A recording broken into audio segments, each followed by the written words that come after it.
Hey everybody, welcome back to another episode of Mr. Fincham's Fireside Follow-Alongs, and today we are going to continue on with Secrets of Canyon Cave. The last time we read, we stopped at page 95, and today we are going to pick back up on page 96. But before we do that, I think that we should recap what we have read already. Here are our two friends, Brandon and Ria. They are on a scavenger hunt with other kids from their school. The park ranger, Mr. Merker, is giving them points for cool things that they can bring back. Anything that's discovered, anything they find, photos they take, things like that. They're getting points for it. As you notice behind them here, the rain started coming down really bad and it started to get stormy. So they decided to come into this cave and hide under this overhang here as a way to stay dry. And in doing so, they found some writings on the cave wall, right? And Ria thinks these are from the Pueblo Indians. And here's just a picture of them looking at the cave wall. And right where we left off, they thought it was a good idea to call or get a hold of Mr. Merker just to kind of let them know where they were, so they wouldn't be worried that they're lost or anything, right? And before we get started on page 96, I'm going to read the questions that we will be doing for today's reading. And here is number 1. Are Brandon and Ria truly explorers? Why or why not? What makes someone an explorer? Use text evidence to explain your answer. And the second one. Imagine that you and your friend are out exploring caves and you get lost inside of one. You aren't prepared for camping, you don't have a cell phone signal, and you are worried that you may not make it home. You decide to draw on the cave floor and let your family know what happened and how you're feeling. What would you draw on the cave floor? Draw it first, then use words to explain it. So this one, you're going to imagine that you and a friend get lost and then you're lost in a cave. How did that happen? What are you feeling? You're going to draw those things, not using words. And then after you do your drawing, then you're going to use words to explain it. And the last one, the extension. How does the language on page 97 reflect Brandon's changing attitude toward this night in the cave? All right, and remember these are the ELA questions and tasks, and they are on your newsletter. Without any more recap or questions to go over, we are going to continue on with Secrets of the Canyon Cave. Page 96. Good idea. Brandon pulled out his phone and called Ranger Merker while Ria snapped photos with her phone. He let the ranger know that they would be back just as soon as they could, but they were given strict instructions to stay put since it would soon be nightfall. In the morning, officials would come get them. Morning? Brandon wasn't thrilled at the thought of staying here overnight, with a girl no less. But at least he wasn't alone, and they did have backpacks filled with emergency items. Still, he never intended to be camping tonight. But Ria didn't seem to mind. Her face was alight with curiosity as her hands traced the drawings on the walls. Simple scrawlings of stars, the moon, and a big sun shaped like a spiral. Can you believe this? Brandon, this is amazing. So here's Brandon on the phone with Mr. Merker. And here is Ria just kind of taking a look at the cave drawings, admiring them. All right, and we're going to go on to page 97. It is, he said, but couldn't ignore the sinking feeling in his stomach. They would never win the scavenger hunt now. He should have listened to Ria and gone toward Gooseneck State Park. Photos of the entrenched river would have won them the hunt for sure. Why did he have to be so cautious all the time? Well, I guess there's nothing to do but wait, he said, plopping onto the cold sandstone floor, crossing his legs. He watched with a heavy sigh as the driving rain pounded the rocks outside. As water pooled into small potholes and crevices, Brandon watched the sky shift from stormy gray to dark coral, then finally to deep purple and royal blue. He'd never slept in the desert before. Would they encounter black bears, coyotes, or worst of all, snakes?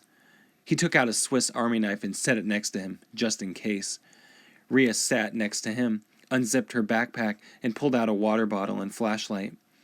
A gust of wind whistled into the cave, chilling Brandon to the bone. The dry canyon was quickly losing its daytime heat.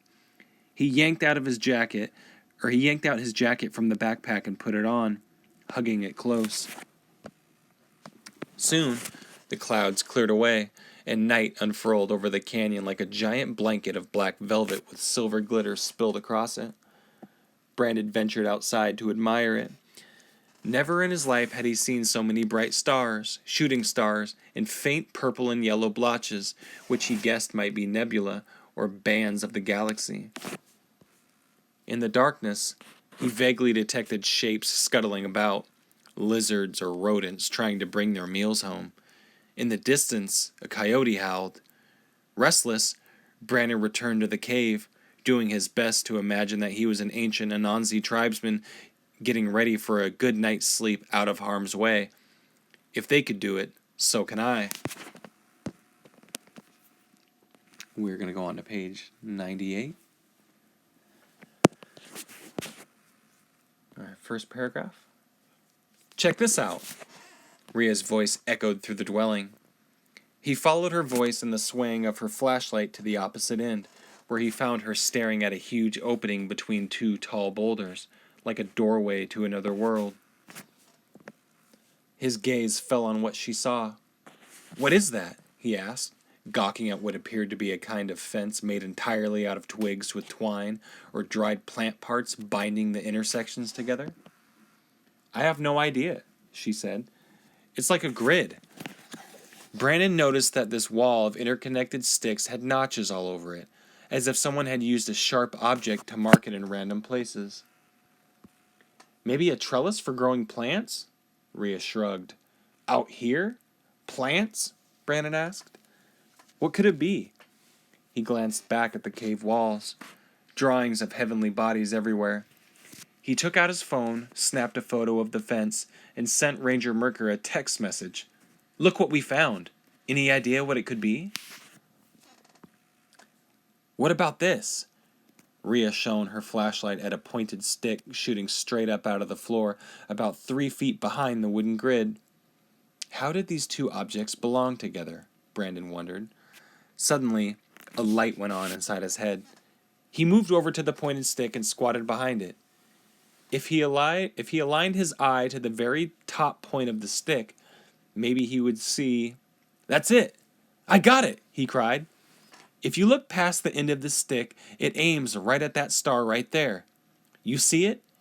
He pointed into the open sky. So before we move on to the next page, I got something I want to ask you guys. Right here. Suddenly, a light went on inside his head. What does the author mean by that?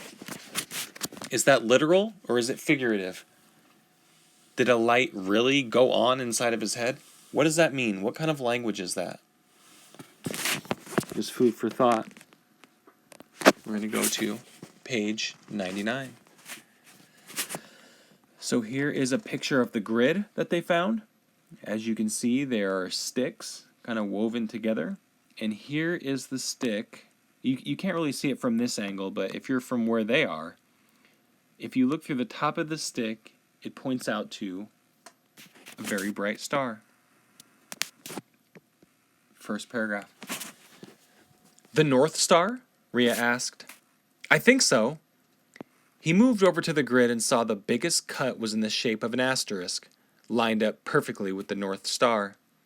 "They used this thing to mark Polaris." He ran his fingers along the other cuts. "And these are all the surrounding stars that rotate around it throughout the night. You see that star? And that one right there? Those make up the Big Dipper." He couldn't believe it. Did Ranger Merker know about this place? Did anyone? He couldn't wait to show his photos to everyone when they got back. Totally amazing. Ria kneeled behind the stick and stared at the North Star through the wooden grid. "So this stick is the viewfinder, and the grid is like the binoculars. Amazing indeed. They were truly explorers discovering something new. Here's one last picture of this. Now, the North Star is mentioned. Just a little food for thought for you guys. What real-life superhero from earlier this year used the North Star to escape the South? How did that person use it? What did they use it for? Do you guys remember? All right, now we're going to go on to page 100. So here is Ria and Brandon. They seem to be high-fiving. They've discovered something, right? And we're going to go to the first paragraph. They gave each other high fives and then found a corner of their cave where they would sleep for the night. They bundled up their backpacks to use as pillows and faced the dwelling opening that exposed the northern sky. As he watched the falling stars glide across the sky, Brandon could barely contain his happiness. Here he was, sleeping in the very same cave others had slept in long ago, against a backdrop of cave paintings made by the same people, with an ingenious scientific tool made by humans over 1,000 years ago. It boggled his mind. This word ingenious. That was one of our vocab words from earlier this year. What does that word mean? Next paragraph. Good decision to come this way, Ria spoke through the darkness. Thanks, Brandon said. Just then, Ranger Merker's reply text came in. Wow, looks like you found an ancient device for measuring latitudes, like the sextants of long ago, or the compasses we use today. Good job, guys. You so win the scavenger hunt. See you in the morning. Brandon smiled widely. We won, he told Ria. Of course we did, 'cause we're awesome. Her bubbly, laughing voice echoed throughout the cave. Good night, Brandon. Good night. And with one last contented sigh, he closed his eyes and fell asleep. So, these two, they won the scavenger hunt because they discovered something, right? They found something. And that is the story of Secrets of the Canyon Cave. So before we sign off, I'm going to reread the questions that go along with today's reading. And here's the first one. Maybe your mind has changed since the start of the book. Are Brandon and Ria truly explorers? Why or why not? What makes someone an explorer? Use text evidence to explain your answer. And the second one. Imagine that you and your friend are out exploring caves and you get lost inside of one. You aren't prepared for camping, you don't have a phone signal, and you are worried that you may not make it home. You decide to draw on the cave floor and let your family know what happened and how you're feeling. What would you draw on the cave floor? Draw it first, then use words to explain it. And the last one, the extension may do. How does the language on page 97 reflect Brandon's changing attitude toward his night in the cave? So, Brandon's attitude changed knowing that he was going to spend the night in the cave. How? How does page 97 reflect that? And as always, you guys feel free to post these on Seesaw. You can shoot me an email. I would love to hear your thoughts or your wonderings, your noticings, your questions in the comment section below. Or just let me know, what you thought about it, what you liked about it, what your favorite part was. How would you respond being trapped in a cave? And that is going to be it for today. I thank you guys for following along with me. It's always nice to hear from you and hear your thoughts.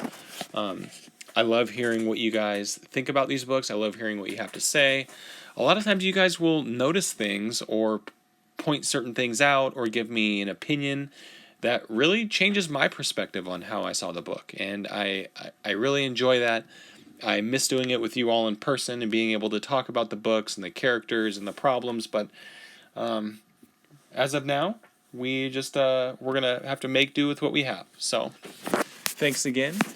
And until next time, bye, guys.